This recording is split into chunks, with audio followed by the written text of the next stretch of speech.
as many of you will know, when I'm processing wood, one of my favourite items for processing wood is the Big Mac knife.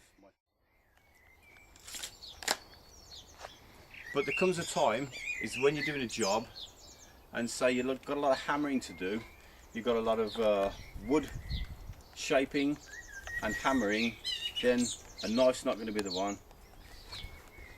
In those circumstances, your axe is good.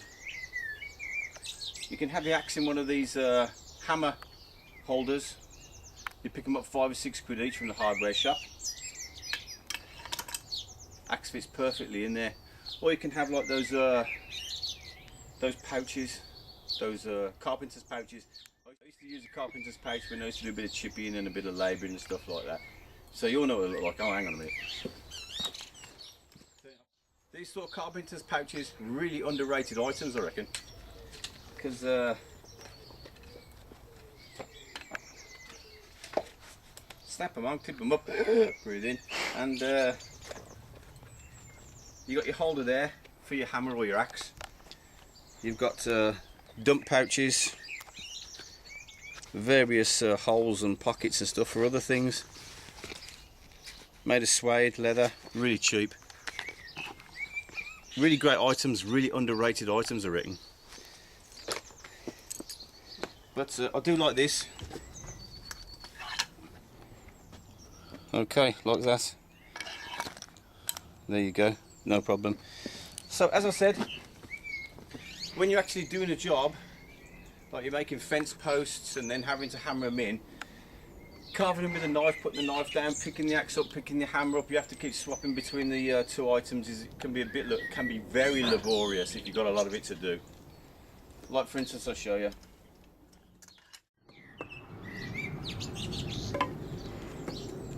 So I'm going to make a little post out of this piece of wood.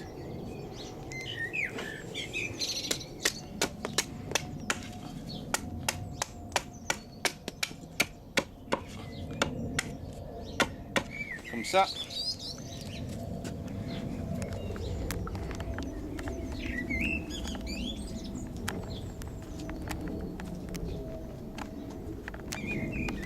So I just put a load of stuff in here yesterday. And I don't want the kids trapping all over it, so I've got to put up a bit of a barrier around it just to keep them off, so they don't smash it to bits before it's ready. They're not like that anyway, but it's the little ones that just, they don't know, they just go stamping over it and digging in the mud because it's fun. So excuse the washing, but you know, everybody's got their job to do. So instead of having to keep picking the one tool up, putting it down, picking another tool up, putting it down, then you've got your same tool that you need. It's just there, isn't it? Common sense, really. Oh, myself on the wrist.